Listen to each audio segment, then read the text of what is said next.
Over half of UK workers are living paycheck to paycheck. And if you're serious about building wealth in 2025, then you have to learn how to ensure that these habits are not holding you back. And these are the biggest 8 money habits that are holding people back and keeping them poor. Number 1, and probably the biggest one that I personally see, is not investing. Too many people are simply not investing any money in the stock market, not investing in themselves. They do nothing when it comes to investing in their knowledge or investing in something that is going to give them a return.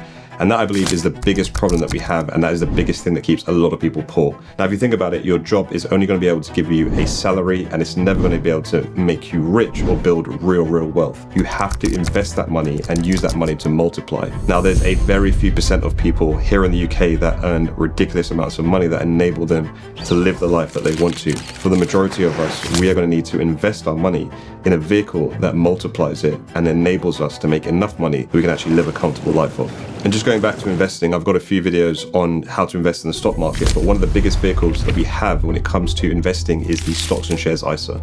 Now, the Stocks and Shares ISA will allow you to invest up to £20,000 every single financial year, completely tax-free, and it's one of the best tax-free wrappers that we have in the UK, arguably the best. And the best thing is that any money that you make on that £20,000 is completely tax-free. So that £20,000 could magically turn into £1 million, and you wouldn't pay a penny of income tax.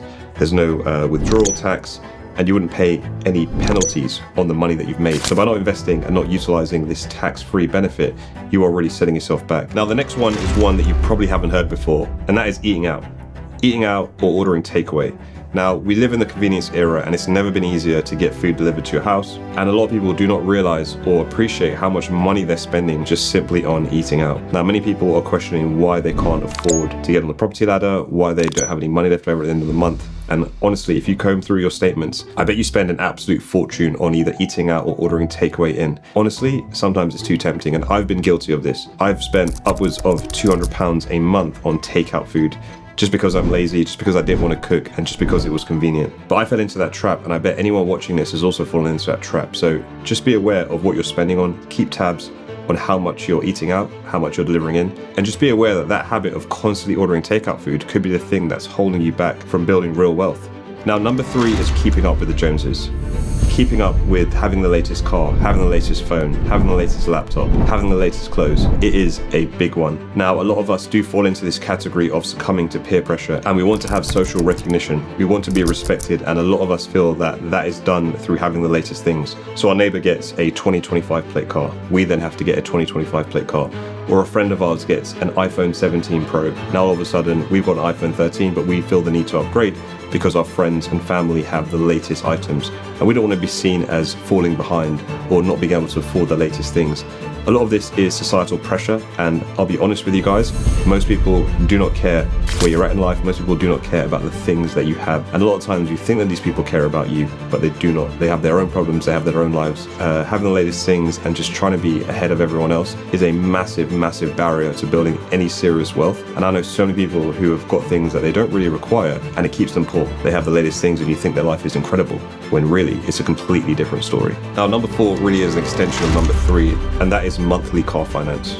So many people pay through the nose for cars just to want to have the latest car. So people are spending £200, £300, £400, £500 a month to make sure they have the latest plate cars. And what they don't realize is that there's an opportunity cost to the money that you're paying on these car payments. But when you think about the opportunity cost and what that money could do in the stock market and how it could compound, all of a sudden that £400, £500 a month car payment turns into a £50,000 car payment. And that's not even the worst part, because when you are financing a car, you're essentially financing a depreciating asset. That car is going to lose value over time, but you're going to continue paying for it as if it's a brand new vehicle, or it's at the price you purchased it at. So for example, if you're financing a car at £42,000 over a 3-year period, you're going to be paying for it over the 3 years as if it was still worth £42,000, when in reality, when it gets to the end of your term, that car is going to be worth nowhere near £42,000. So not only have you paid for the full amount of the car, but you've also paid for the interest on top. So it is a double whammy, and you're getting burnt at both ends. Now, have you ever heard the saying, your network is your net worth? I often thought this was cliche, but it actually is the truth. If you're hanging around 4 other people who have poor money habits, you are going to be the 5th person with poor money habits. And improving who you're hanging around and the quality of your friends can have a drastic impact on your personal finance. If you hang around people that have good money habits, if you hang around people that talk about investing in the stock market, if you hang around people who talk about budgeting who talk about using credit cards and using debt and leveraging in the right way, if you hang around people who discuss mortgages and what it takes to get a mortgage, or discuss side hustles and things that they can do to earn extra income to get on the property ladder sooner, you inherently are going to subconsciously absorb this information, participate in these conversations, and become someone who has good money habits. Seriously, don't underestimate how powerful it can be hanging around the right sets of people who have the right intentions when it comes to personal finance and improving themselves, improving their habits on a daily basis. Number 6 is one that I wish I found out about earlier, and this is relying on one income stream. Now, majority of people out there in the UK workforce and globally rely on one income stream. One income stream is simply not going to cut it for most people. Rent is high, mortgage rates are high, cost of living is through the roof. You simply need to make more money. Now, there's so many different things you can do out there, and the internet really has opened doors for people when it comes to starting side hustles that they can do from home, that they can do alongside their lifestyle right now. Things like copywriting, things like doing eBay, there's Amazon FBA. There's a bunch of different side hustles now that you can use to earn extra income and increase your probability of creating good money habits. I live by the mantra that one income stream is too close to zero. So adding additional income streams is one way to increase your money habits and prevent you from being poor. A big one that applies to so many different people is having huge amounts of consumer debt. Now, there's a difference between good debt and bad debt. Good debt is something like a mortgage, where you're leveraging money that you borrowed from the bank to buy an appreciating asset like a house. Bad debt is consumer debt. This is debt that you take out to buy things that you don't need. So many people have huge amounts on credit cards that they're paying interest on every single month because they decided to have a shopping spree 3 years ago that they're still paying for today. Bad consumer debt will cripple your finances, and it can be a massive barrier to you building any meaningful wealth. Understand that delayed gratification is the way to go when it comes to your personal finances, and you can have these things, but if you can't afford them right now, do not get them. Being disciplined and keeping in control of your consumer debt is going to mean that you have more money to invest in the stock market, and you have more money to empower and grow your wealth over time through compounding. And the final money habit that keeps people poor is simple ignorance. Now, a lot of people think that none of this applies to them, and they think that they are holier than thou, when in actual fact, this does apply to the majority of people. So having ignorance and not seeking out financial education, or just learning how to be good with personal finances, how to budget, how to not have too much debt, and how to actually start investing as a beginner, is holding a lot of people back.